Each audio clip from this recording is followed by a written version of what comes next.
Level up your LA Kings experience with the new Vivid Seats Elite Seats. All the on-ice Kings action with even more exclusive access. Enjoy great seats to the game along with premier dining inside the Lexus Club with all-you-can-eat food and non-alcoholic beverages. Plus, get a free Team LA Kings item and parking with your purchase. Score your Vivid Seats Elite Seats tickets today and earn rewards on each purchase from the only ticket company that rewards you for buying. Experience it live with Vivid Seats, the official partner of the LA Kings.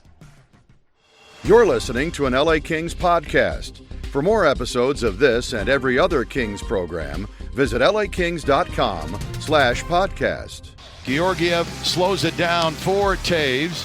Taves reverses it out of the reach of Makar. Moore with it. Moore to Kopitar across to Kempe, who scores! Oh, another great passing play by that new... You're listening to All the Kings Men, the official podcast of the LA Kings. Red Wings, DeBrincat couldn't get a shot away. Here's a lead pass to Brink. Kempe scores! Now, here's your host, Jesse Cohen. All right, time to crown a King of the Week. Joining me to do so, Andrew Knoll. How are you doing today, Andrew? Doing great. Thanks for having me, Jesse. Now, I've seen your work. I know that you write for the LA Daily News, but I've seen some bylines in the OC Register as well. How's the season going from your perspective? Yeah, everything's been great. It's interesting covering both teams. Sometimes you feel like you could give more attention to one or the other, but I try to keep it nice and balanced. And both teams have had some pretty cool storylines so far this year. Now, I saw you at the game on Saturday, and I can't remember if you asked me there or if you texted me, but I asked you to come on and do King of the Week, and you said, just King of the Week, right? And I said, yes. Well, I was lying. So I'm going to ask you, sorry about that. I'm going to ask you a real quick question because something struck me at the Detroit game, the Red Wings game. The Red Wings were really bad. Right. Like shockingly bad. Right. And I understand they were on the back-to-back night when they were playing the Kings. They played the Ducks the night before. But I was just watching the game and I was just like, my goodness, this team is not good. And I've had that feeling a bunch of times this season, where the Kings opponent, I'm just sort of shocked at how bad they are. And I don't follow the NBA or the NFL very closely, but I do really like listening to people talk about the NBA and the NFL. Right. And I consume a lot of sports talk media, so I hear a lot of talk about the NFL and the NBA. And it sounds like that's not exclusive to the NHL. It sounds like there are a lot of really bad teams right now. I think in all three leagues, you hear people talk about the early season sloppiness being more severe, much more egregious, maybe progressively so, but this year more so than the past. I think each league kind of has its own explanation for that. I think there are some logistical things. The NHL, I think this whole flat cap era, I was very enthused by Friedge's report yesterday about the potential big spike in the cap because it's, the PA went to the league and said, hey, can we get a little relief here? So last year teams didn't have to run short rosters and do extreme measures like that. That didn't happen. I think there's a lot of mediocrity that's partially related to this current CBA. The NFL, they extended the season. There's a lot of talk about, how preseason reps figure into that, how players are getting through, if there are enough players on a roster, all that kind of thing. And then the NBA, I think it's more economic where, now that kind of second luxury tax threshold is so punitive that it's really hard to build a deep team. Franchises are getting rid of players prematurely that really don't have much interest in moving. I think we saw that with the Karl Anthony Towns trade. And then maybe it's a social thing too. They've done a lot of studies now that focus is just going down in the human population in general. And in some cases, we've seen that in sports, like in auto racing. They've done it on pit crews and things like that. So maybe a confluence of factors and then some things that are unique to each league. That's interesting because the one thing that blew me away the most was like if I'm watching the Sharks, which is a team that, yes, everybody thought they'd be slightly better this year, but everybody understood they weren't going to be that good. Yeah. And I'm watching them and okay, they're not a very good team, but they're playing professional hockey. Right. But then there are games like the Anaheim game, I want to say the Columbus game a lot, and the Detroit game where I'm like, okay, these are players that I know. Right. And they're shooting the puck wide, they're flubbing passes, they're just not playing well. And it's not that they're bums, it's not that they're like Detroit's record going into the game last night, I think was 7-7-1. Yeah. And you go like, okay, well, 7-7-1 and 9-6-3, which I think was the Kings record going into the game, is not that far apart. Right. But Honestly, yeah. I think in Detroit's case, there was kind of some extraneous things. Like they started the road trip in Pittsburgh, flew to Anaheim. I think they got in about 3 a.m., which is, 6 a.m. in their biological clock. yeah, They play a game in Anaheim that was pretty hard fought. They had a 2-goal lead, and actually they blew a 2-goal lead in Pittsburgh and ended up going to overtime. And they blew a 2-goal lead in Anaheim and ended up losing. You play back to back with 22 hours between start times. They were gassed. I mean, they were really gassed. At some point in the second period, I looked at it, I'm like, geez, I don't know if they're going to make it to the final horn tonight. But yeah, I mean, as you said, I think we see it in some of the other teams that have come in too. But, credit to the Kings, they haven't lost to teams that they should beat. They've taken care of business, and you beat the team that's in front of you, whether they're tired or playing sloppy or whatever, You've got it just makes it harder in my mind to evaluate the play of the Kings because you look at some of these games and you go like, all right, yeah, they beat Detroit.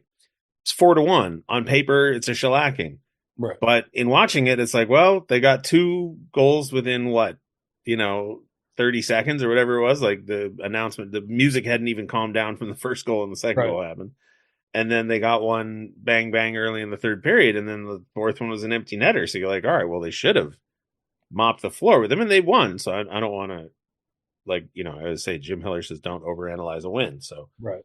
But yeah, it's just sort of shocking. And like I said, I hear people complain about the NFL, and I don't really follow the NFL that closely. I'm sort of vaguely aware of what's happening. But anyway, just thought I'd run that by you because I know you pay much more attention to those other sports than I do, as you're currently wearing what I believe is a full Brazil outfit. All right, so then let's hop into King of the Week. All right, and we'll start with you and your honorable mention. Honorable mention, to kind of hop off that, I'm going to go with Jim Hiller. I have to say I was skeptical when they promoted him and when it became more apparent that he was going to be the long-term head coach, just because of his lack of head coaching experience.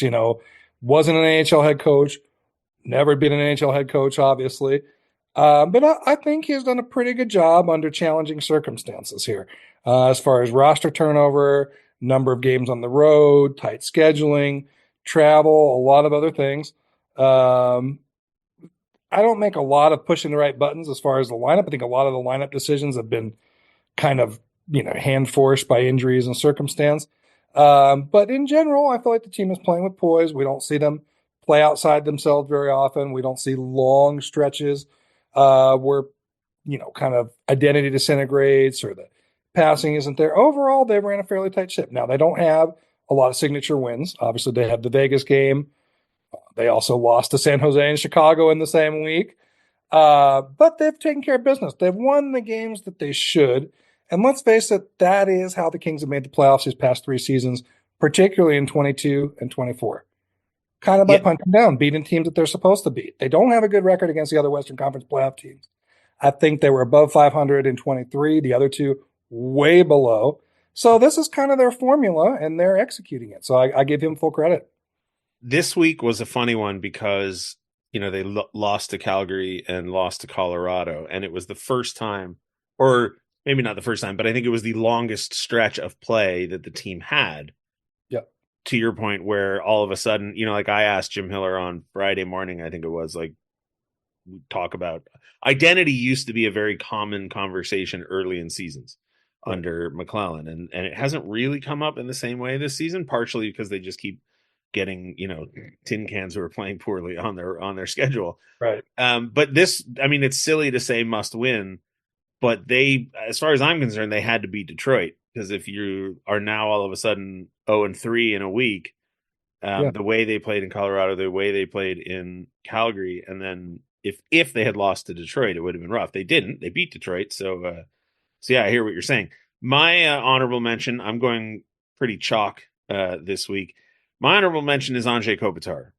4 assists, +2, 63.2% win rate in the faceoff dot. And all 4 points coming at even strength. And, I don't know how many times we can keep saying this during the tenure of his career, but like, he's just so good, right? He's just like, he puts up 4 points in a week, and he's leading the team in scoring, and it's just yeoman's work, just solid, steady, consistent yeoman's work. And people still count him out. He has a quiet week, and people are like, he's old, he's done. Right. Like, no, he's gonna be a productive player through the span of his career. And yeah, I would agree, he had a really strong week. There were years where Alex Ovechkin didn't accomplish much, and people would point to him and say, well, he's the problem, he's the reason, blah, blah, blah. And then there was the pushback of people saying it's not his fault that the team around him can't keep up with his play. Now, I have I have 2 reasons that I don't like Alex Ovechkin. But I always did agree with the people who said, listen, it's not his fault that they haven't surrounded him with a team that can win. And as good as the Kings are or aren't this season, it won't be Anze Kopitar's fault if they don't succeed. Like, he's doing his part. He has done his part for the better part of 18 years. It's whether or not the rest of the team around him can match that level of excellence. All right, Andrew, your runner-up. I'm going to cheat here and split the runner-up because they're kind of similar picks. Okay. And one guy only played 1 game, so I didn't feel appropriate. It didn't feel appropriate to leave him out, but it also didn't feel appropriate to single him out. I'm going to go with Mo and Hellenius as the runners up here. I thought Mo came in and played a really solid game yesterday. I know he was voted player of the game by his peers, and Hiller had positive things to say about him in the post-game press conference. I thought he came in and played great. I'm hoping that we get to see him a little bit more in that left D3 spot. And, as far as Hellenius, I think initially some people said, well, that was hinted that he might be the next guy to come up during camp. There was also his waiver exemption. Obviously, that was a factor there as they were looking at Studnicka, Fagemo, and different guys to bring up. But he's come in and I think fit in very seamlessly. He's made a lot of sharp, subtle plays to keep attacks moving or to break up opposing attacks. So, yeah, I think he's been really solid. He's very much looked the part of an NHL player to me. I can't remember. I wish I could remember. Somebody was evaluating his play in Ontario over the last couple seasons. Yeah. And they said that no matter what spot he's in, his positioning, his mindset, his approach is always correct from a defensive perspective. Like, that's just the way he's wired. He's playing sound defensive positional hockey no matter where he is. And when he was called up, I was very curious because I thought he had a really impressive training camp. And I have said repeatedly, I don't believe that he's only 6'6". I think he's got to be at least 6'7" or 6'8". The dude's gigantic. But my question was, if he plays well, and by well, I mean better than an average 4th line player. Yeah. Do we ever see him return to Ontario? Now, I don't think he's played astonishingly well. Like, my jaw isn't on the floor with how well he's played. Some of that is because he only gets 10 minutes a night. Some of that is because he's on the 4th line. He's only asked to do so much. But he's got 2 points. He's used his physicality, and I think he's really fun to watch.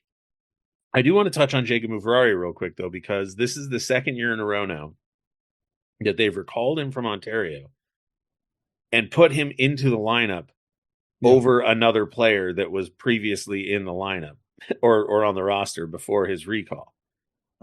I know that the critique of his skill set is that he is not the world's best skater. It's well documented, but I also know that he is incredibly well liked by teammates, incredibly well liked by coaches and trainers, etc. He's an incredibly nice man. Every time I go into the locker room, if he's in there, I chit chat with him. We talk about movies. We talk about whatever. Like, he's a great guy, whatever. I just don't, I wish I could understand where the gap is on just putting him in the lineup every night. Yeah, it's a great question. I mean, yes, if you're looking for somebody who has runway, who has ceiling, that's, going to develop into a first pairing guy or give you minutes on the power play or all these other things that he's not and doesn't do and was never expected to. No, but it's, you're putting him up against the Englands and the Burrows and the Edmondsons of the world that have their own limitations also. And he continues to perform very well in his role, well within the King system. Like you said, he integrates himself fantastically within the locker room and the group. Yeah, you want him. I mean, this guy's in his mid-20s now. He's got 2 more years on his contract with the team. What is it going to take for him to stick as a regular? It's a question that I think a lot of people are asking. Unfortunately, I don't think any of us have the answer yet. Yeah, well, that's the wacky thing, right? Is like I've never heard anybody say anything negative about him. The one time that I think maybe people pointed to him as being responsible for a goal, I want to say it was the Edmonton series last year where he and England were on the ice together at the same time. And I don't remember if it was McDavid or somebody, but somebody just blew past both of them, and neither one of them was particularly fast. So you go like, all right, well, whatever. I'm not sure that that's anybody's fault. Right. Certainly not the matchup they were looking for. Yeah. But like it just feels like every time he comes in, nobody has anything but wonderful things to say about him. And then when his time is done, they're like, okay, well, that's it. Thanks for playing. It's just like, wait, what? Wait. I don't know. Anyway, yeah, it doesn't make any sense to me. My runner-up for the week is going to be Trevor Moore, a goal and 3 assists. There were 3 players this week that had 4 points. He's one of them. He's on a bit of a streak right now. And, 4 games ago, whatever it was, Alex Laferriere was pretty much the only one with any, well, I guess Kopitar too, putting up any points consistently. And, I just said, like, look, someone's got to do it. Someone else has to start putting up points. This cannot be us talking about how impressive Brandt Clarke and Alex Laferriere are all season with some sort of interesting quirks like, oh, the defense is pouring in more goals than usual. Like that's not a recipe for success. Right. So Trevor Moore, 4 points on the week, a goal and 3 assists, at being asked to play in different spots in the lineup and not looking out of place no matter where he went. So yeah, Trevor Moore is my runner up with 4 points. Yeah, I think he started to find his confidence, and Phil too. It's hard not to talk about one when you talk about the other because they're so inextricable on that line and the lineup in general. I see them both playing with a lot more swagger. I mean, Phil had that beautiful saucer pass yesterday. He is starting to make some ambitious plays offensively. And Trev, too, is looking for a shot. He is going to the net. He's trying to make plays off the rush. He's getting more aggressive in the neutral zone. So very welcome development to see those 2 guys turning it on in this past couple of weeks. All right, then you're king of the week, Andrew. I'm going to go with Adrian Kempe. Tough not to. Had both goals in the Colorado game. He bookends the third period yesterday with a breakaway and an empty netter. Is starting to look like the aggressive, free-flowing Juice as opposed to the pensive, where is he Juice? So, very encouraged by his play and hope to see that carry through, the rest of the calendar year, if not the season. He was my king of the week too, so, congrats on getting it right. 4 goals, and he's, when we say somebody has to score besides Alex Laferriere, he's the first person that I look to. Because, this is a guy who led the team in scoring last year. He had 40 goals the year before that, 35 the year before that. I don't remember how many goals he had last year. I would say 20-something, but points-wise, he led the team. And he's got to be, especially with his contract, the way it is currently structured. You mentioned the salary cap going up, and maybe that'll help the Kings out when it comes to negotiating some contracts. But for right now, Adrian Kempe is a tremendous value. I want to say $5 million a year. And, 28 goals last year, 41 the year before that, 35 the year before that. Currently on pace now for 36, I guess, give or take. Yeah. So that's got to keep up. That's got to keep going. They've struggled to find a permanent partner for Kopitar and Kempe. And I don't know if that's part of the reason that his scoring hadn't picked up until recently. But yeah, he's got to be, like you said, aggressive Juice. And we saw that this week. And that pass from Fogle to him against Detroit was great. And those are the kinds of goals you want to see Adrian Kempe score, where he's using his size and his skill and his speed, to receive that pass in the neutral zone, break in all alone and score that goal. Really nice goal, really nice week. So congratulations to Adrian Kempe, this week's King of the Week.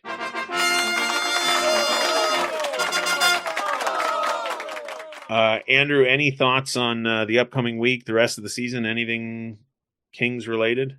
Yeah, I think coming up, this is a really important stretch for them to bank up points. I mean, they have an excellent opportunity to win 5 of the next 6. Not saying they don't have any chance against Winnipeg, but they have been the best team in the league so far. Winnipeg's very good. Yeah, last November and December when they were just cranking through everybody. But yeah, the other 5 games are all winnable. I mean, even if you want to extend it to 7th game, Ottawa, I think, is a coin flip. 2 teams that are very similar caliber so far this season. Obviously played that 8-7 circus in the nation's capital up there. So, yeah, I mean, this is a key time to bank up points because the Eastern trip is going to be a tough one. Obviously, they're going to have to play, the meteor teams in the Western Conference in a pretty dense schedule after that. So, yeah, now's the time to kind of make hay while the sun's shining for the team, I think.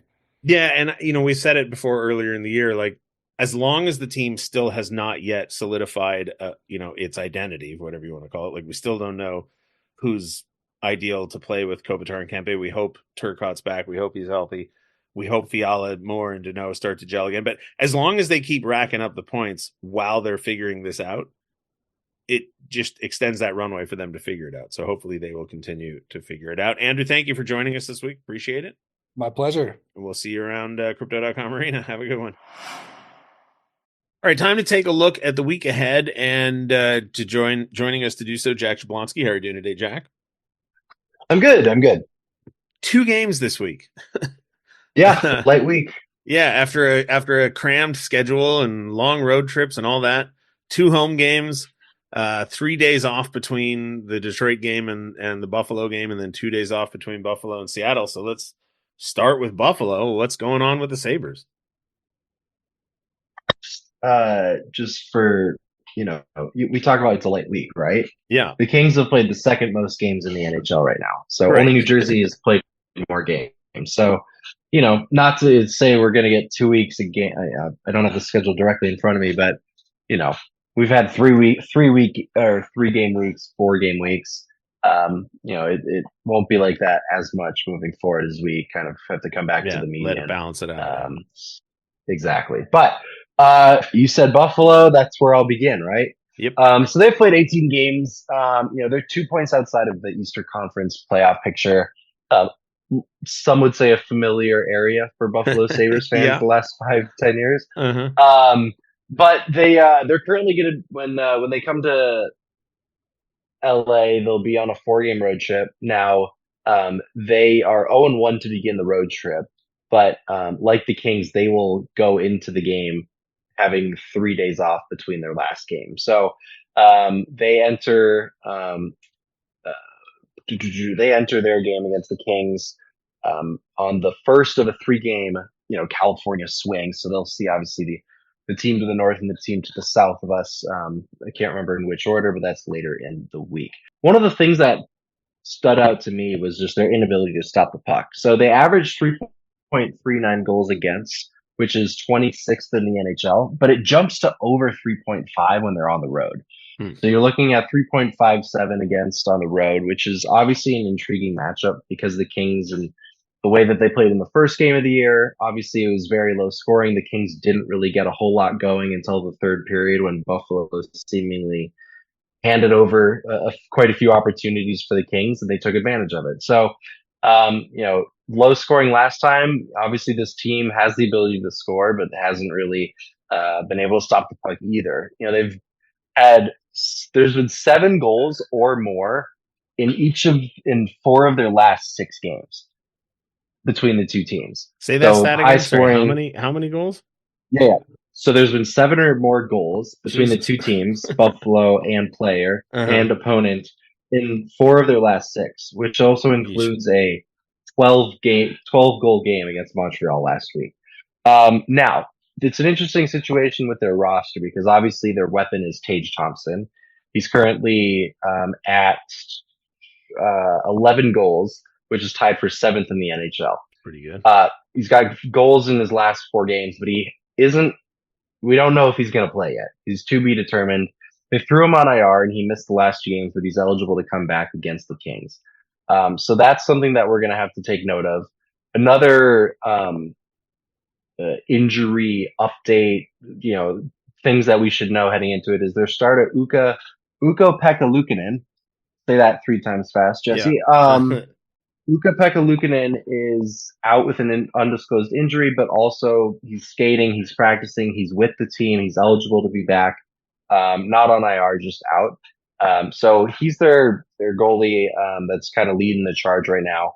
He's 6-4-1. Now their backup is Devin Levi, who kind of took the hockey world by storm, so to speak, in the World Juniors 2 or 3 years ago. He's now 22. He lit it up for Team Canada, took the job. He was a 7th round draft pick, and completely put himself on the map to become someone that's obviously now in the NHL. Yet to find his groove though in the NHL. He's 2-5. He's got a 3.95 goals against and an 870 save percentage. So very different numbers when it comes to who's playing. If we got Luukkonen or if we end up with Devin Levi. And then another nugget that I found really interesting is obviously this team has struggled to get into the playoffs and they've been drafting high and so on. They have 11 first-round draft picks in their 20-man roster when they're healthy.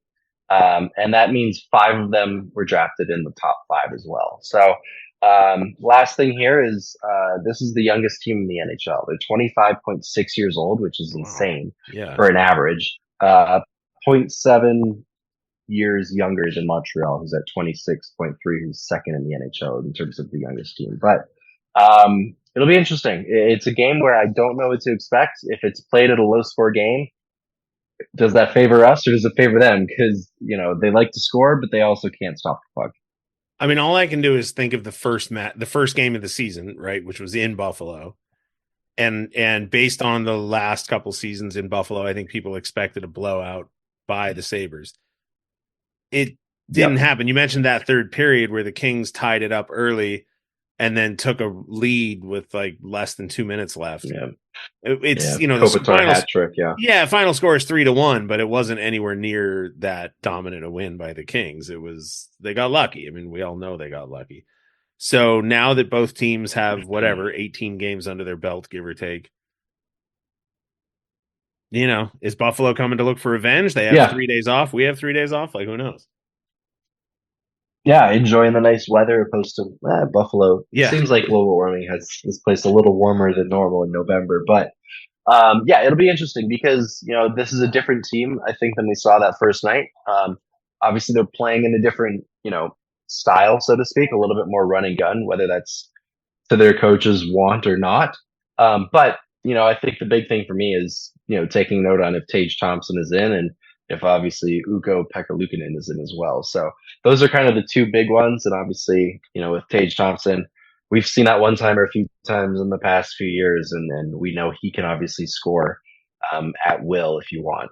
Oh, and another one is obviously you got to watch out for Rasmus Dahlin. Yeah. Dahlin is tied for second in goals among defensemen in the NHL behind Makar. And he's 10th among skaters in time on ice. So an extremely talented, very quiet defenseman. The Kings have played almost every team at the bottom of the Eastern Conference. They've played Montreal, they've played Columbus, they've played Detroit. They've not played Pittsburgh, they've played Buffalo, they've played Ottawa.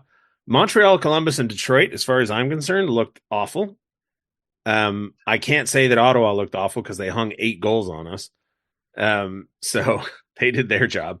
Buffalo's right there with Ottawa in the standings, and we saw what they did early. So I will be very curious to see if Buffalo joins the ranks of teams that I'm sort of surprised at how bad they are. Now, it's an East Coast matchup on Wednesday night against the Sabres, but the second game of the week is a West Coast, a Pacific Division opponent, the Seattle Kraken. Where are the Kraken this year? Kraken are 1 point outside of Western Conference playoff picture. So 21 points, 18 games, 9-8-1 record. They are about to close out a 6-game homestand on Thursday before they head to Los Angeles. So they will be kicking off a very friendly traveling 2-game road trip from Seattle to LA to Anaheim. It'll be the first game in 18 games on the road for those guys. But, they enter the road game against the Kings with a 3-5 record away from Seattle. And I think it's interesting because I look a lot of times for outliers and stats and, where is this team very good or where is this team horrible? They are literally they ranked like between 12th and 23rd in every single stat. So they're mainly on the 20 side. So it's an interesting team where they just meat and potatoes, it seems like. If you go to a personnel aspect, thank God if you're a Seattle Kraken fan for Jared McCann. He's 18 games in, played every game. He's got 21 points. The only player on Seattle with over a point per game. The next leader in the Seattle Kraken organization has 11 points. He has a 10-point advantage between between himself and the next people that are all tied at 11 points. It's interesting because you look at a Seattle team and they are desperately waiting and need more from their top draft picks that they've taken in terms of Shane Wright, who was the 4th overall draft pick, and then Matty Beniers. Kind of diving into those two guys, they're both on the roster. Obviously, Matty Beniers won the Calder Trophy back in 2022. He had 57 points in 80 games, which averages out to 0.71 points per game. Last year, struggled 37 points in 77 games, which is 0.48 points per game. This year, he's improved a little bit. He's up to 0.55 with 10 points in 18 games, but it's still not the production that they need in the top two line guys. So Beniers obviously looking to find his groove from what he got in his rookie year. And then you go back to Shane Wright, who's obviously struggled to stay in the NHL since he was drafted. Of course, if anyone remembers, he was the projected number 1 overall pick, went 4th overall in a little bit of a shocking fashion that day. He is got 2 points in 18 games. Now, obviously, they've got a new head coach in Dan Bylsma, former Stanley Cup winning coach with the Pittsburgh Penguins. Bylsma was the coach for Seattle's minor league team last year, the AHL Coachella Valley Thunderbirds. So obviously, he's got a good gauge on Shane Wright. Unfortunately, it hasn't worked out for him yet so far. And then there's another tale of two stories in net, identical to Buffalo. You've got Joey Decord, who's 8-3-1 with a .918 save percentage. And then Philip Grubauer, who's really struggled since leaving Colorado. He's 1-5 with an .877 save percentage. So that's kind of where they're at. And then obviously 2 new faces in terms of their organization. One face that the Kings are very familiar with is Chandler Stevenson, who obviously was in Vegas, signed a 7-year deal for $43.25 million. He's centering in that depth role for second, third line center. And then fresh off of the Stanley Cup, Brandon Montour, who obviously is got a big shot, big offensive guy on the D end.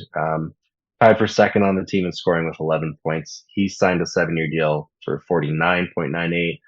So both of those two are 2 new faces that are slotting in, but people that we obviously should be aware of. I want to talk about Shane Wright, though, for a second, because that was a guy, when he falls to 4th and you draft him, if he pans out, that saves you a bunch of time and money having to sign maybe a guy like Chandler Stevenson, or maybe they get, a poor man's Chandler Stevenson, or who knows what. But when you draft a guy like that and he struggles the way he has, it's fascinating. There was so much hype built up to him up until the day before the draft? Maybe the day before it was all about Slafkovsky and right. Slafkovsky he's been injured and hasn't, been great, but he's shown glimpses. Shane Wright just hasn't shown glimpses yet. And he was the captain of the World Junior team when Connor Bedard lit the world on fire. And it's weird because you're looking at a guy who's not even eligible to be drafted, lighting it up. You're the captain. He's okay. He didn't light it up. I think he was a point per game guy in the World Juniors, which if you're, looking at, a top draft pick, it just seemed like it just hasn't been great since he's dropped in that draft. And, he had a good year last year, Jesse. In the AHL, he had 47 points in 59 games, 20 plus goals, 20 plus assists. So, it's there, but, it's one of those things where, and I think, you and I and Dooley have talked a lot about this of there's certain players that need to play certain roles, and if they don't, they're just ineffective. And is that a guy like Shane Wright who, he's averaging 12 minutes a game right now? Obviously, superstars that grow up and play at the highest level and are top draft picks, you don't play 12 minutes a game ever. You're in the 20s. And, is that motor not going if you're not in rhythm and you're not getting a regular shift or power play time like he's obviously used to? It's an interesting situation for him, but so far not working out in the NHL. And it's crazy because he's only 20 years old, right? Like, this is not a guy who's, and that's it's exactly, but it's one of those things where it's like, okay, by no means, you're exactly right. He's 20 years old. There's guys in college that don't come into the NHL until they're 23, 22. That's exactly the situation where, it's still a project, right? Same with Matty Beniers. Matty Beniers, I think, is 21 or 22 as well. So, these guys are young. They're put into positions where, given their roster and some of the injuries that they've got, they're hoping to be producing more than they are. But like you said, there's no way that these guys are down and out yet. Especially Beniers. Beniers is obviously, I was going to say Beniers. We signed a big contract. Well, he had one great year. He had one legitimately. That was his rookie year. Year. Rookie year. Yeah. Shane Wright. He goes. Shane Wright was never talked about the same way that like a Connor Bedard or a Connor McDavid or Macklin Celebrini. That draft was not highly touted, but he was still the number one pick. Yeah, and he fell, and then just I don't know if it's Seattle, is misusing him, or he's just not pouting. Like Seattle, aside from the 1 year that they, and again, it's obviously early in the Kraken, franchise history. They're only 4 years in or something. Yeah.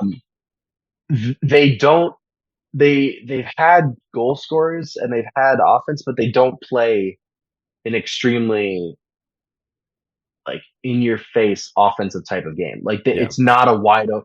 It's odd because, the first game you think of when you say Seattle Kraken versus LA Kings is obviously the 9-8 game. And I don't recall if that was the year that they went to the playoffs or not. I think it was. I think it was 2 years. Yeah. Yeah. That was the only team in their 4-year or whatever history that had the offensive firepower. This team they rank in the 19th in the NHL in goals for, and they struggle to score, but they've been able to keep the puck out of the net, at least when Decourt is playing. He seems to be the young guy with the bright future. Obviously, Grubauer is seemingly hanging on for however long his contract is going. But, it's an interesting, different type of organization because, the Kings aren't necessarily looked at as this high-flying organization. But then at the end of the season, you've got 3-4 guys that are right up there at a point per game, and Kopitar and Fiala and Kempe. They have yet to really have a guy that's been able to do that outside of maybe one guy per season. To your point about the Seattle Kraken and their offense, that season that they did make the playoffs, they were a top 10 offensive team. And a lot of that probably had to do with Beniers breaking out and having that incredible season. They had 289 goals that year, 216 the year before that, 217 last year. So there's the outlier. Yeah, I mean, Eberle is, Jordan Eberle is currently injured. There's guys on that roster who have been able to produce big numbers, but seemingly at this point in their careers or with what's around them, it just hasn't worked out yet. Yeah. Well, short week, but we appreciate you stopping in as always, Jack, and we will talk to you soon. Yes, sir.